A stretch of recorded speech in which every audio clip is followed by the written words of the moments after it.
Hey guys, it's David here with Vares Media, and I would like to know, do you like the darkness? No, not the rock band, but the absence of light. I'm personally a huge fan of low light shooting with the darker aesthetic, more prominent impact of lights, and arguably more cinematic vibe. In fact, it is that low light longing that made me buy full frame cameras initially. So today we will test how the Sony A7C does in low light, pass on some tips and set a baseline for what the A7 IV needs to match as far as low light performance goes if it's going to replace my A7C when the A7 IV finally ships. Plus there will be tons of test footage so you can form your own views, but rather than your view, let's talk overview.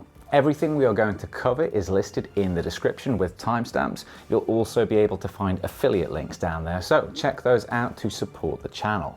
I'm mainly using two lenses throughout this video, the Sony 20mm f1.8 and the Sigma 35mm f1.4. my two widest aperture full frame lenses. We are also using picture profile 10 HLG3, which is both my personal favorite for straight out of camera colors and also, according to our Lord and Savior Gerald Undone, one of the best available options in Sony cameras for dynamic range, which should help in low light. And if you enjoy this video, then please do like, subscribe and drop a comment. And with that said, let's turn to our first test. Higher ISO, image quality and noise. For this test, we've set up a few objects with fine details like text and a few prominent colors, along with a dark background, all of which should help us to see image noise, color shift and impacts on detail as we go to higher ISOs. Plus, the test shots you're seeing involve lighting the scene so that we are properly exposed at the base ISO, then increasing ISO one stop at a time, compensating with a stop of shutter speed increase to keep exposure constant until we reach the maximum video ISO on the A7C of 102/400. So, what can we observe?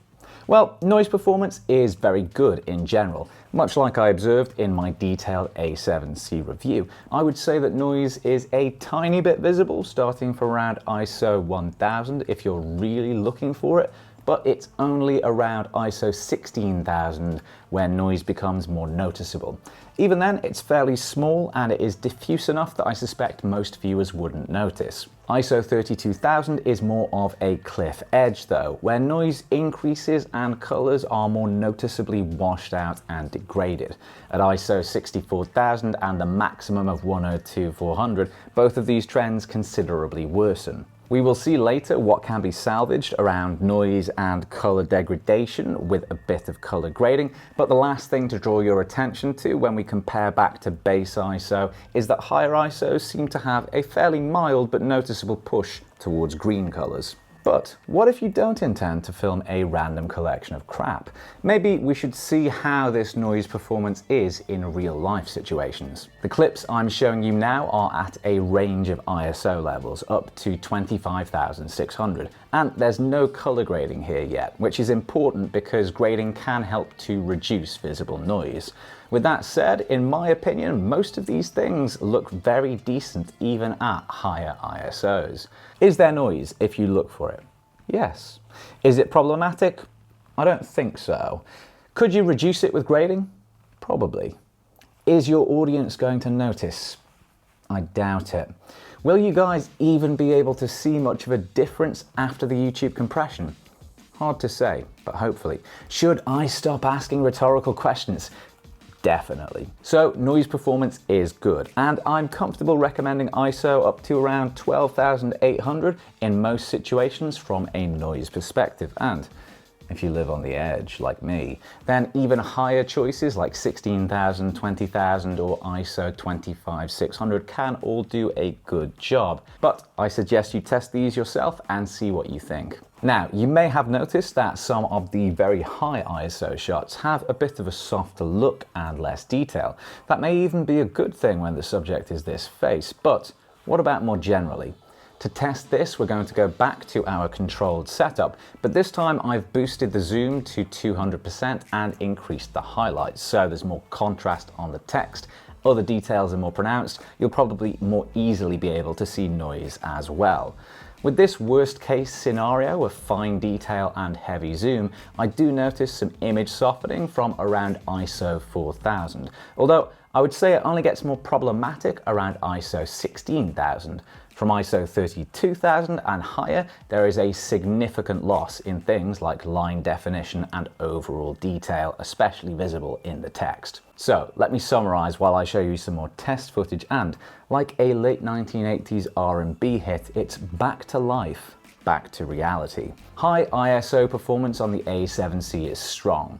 A lot of my real-world testing with these wide aperture lenses at a 1/50 shutter didn't actually need ISO higher than 12,800 to get a correct exposure. Oftentimes, in fact, it was a fair way below that level.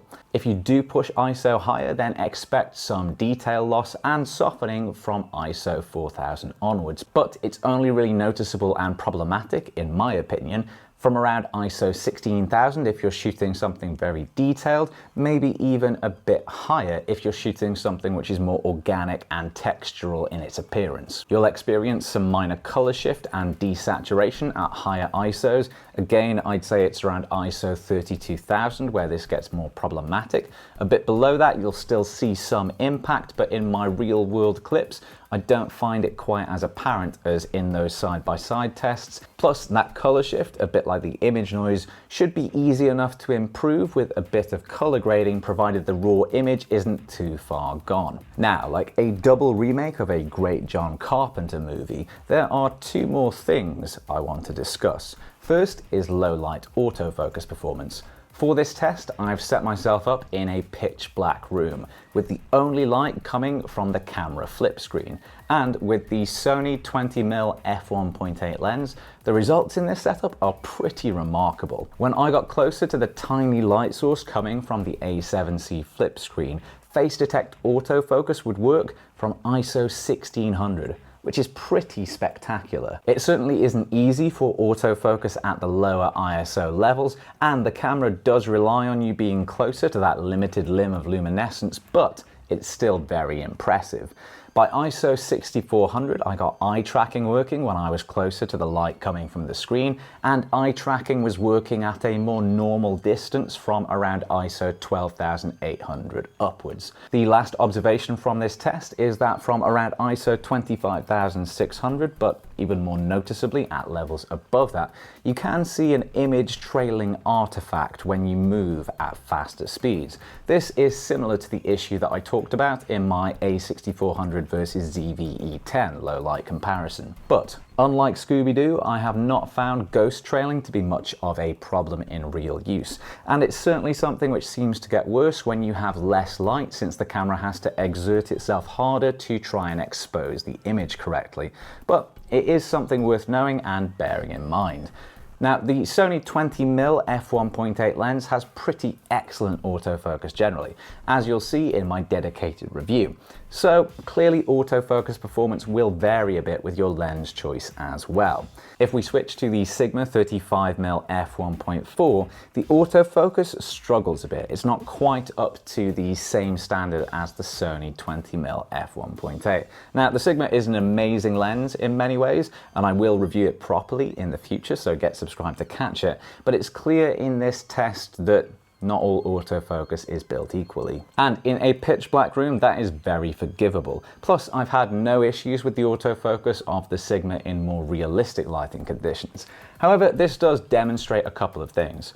First, the A7C has potentially phenomenally good low light autofocus capability, but as ever, that's only part of the equation, and you will need a lens which is just as good on autofocus to match it and realize that full potential. So now on to the last area that I wanted to explore, which is whether high ISO performance is good enough to let you combine high ISO and high shutter speed.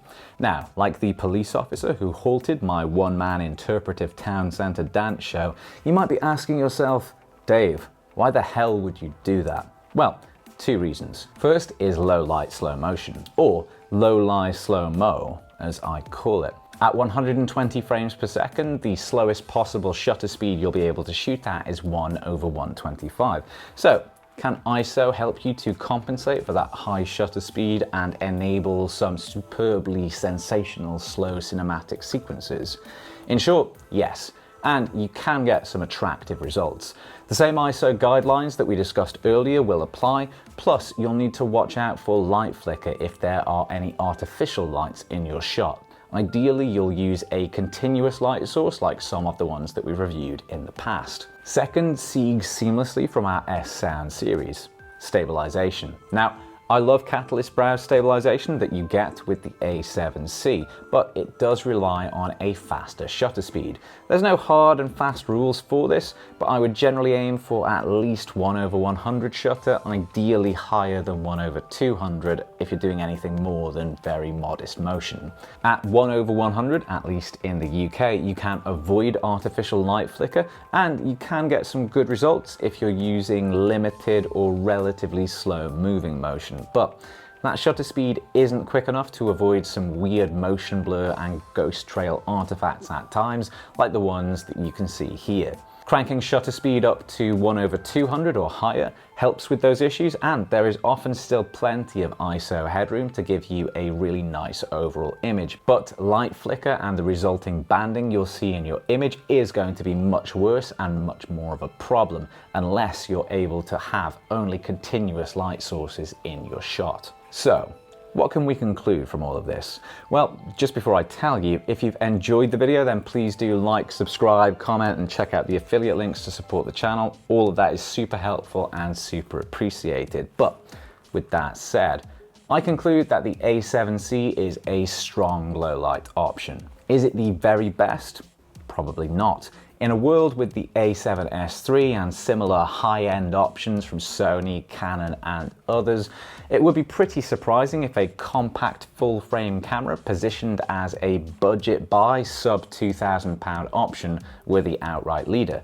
But in the vast majority of typical, realistic low-light settings, the A7C can give you really nice results.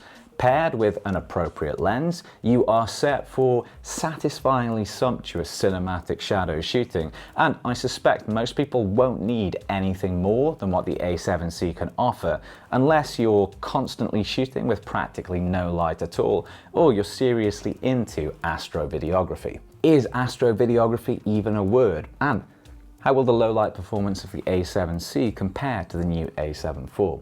I'll only be able to answer those questions in future videos once both my dictionary and A7 IV respectively finally get delivered. But what I can say in the meantime is, until next time, take it easy.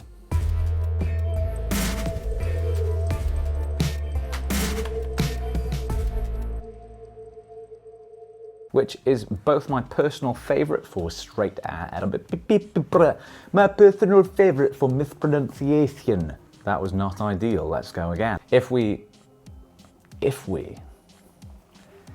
sounds funny. It sounds like it could be like the name of an elvish person. Ah, Theoden, son of Ifwe. Ah, when you say something too often and it starts just being a sound instead of words, it's dangerous territory.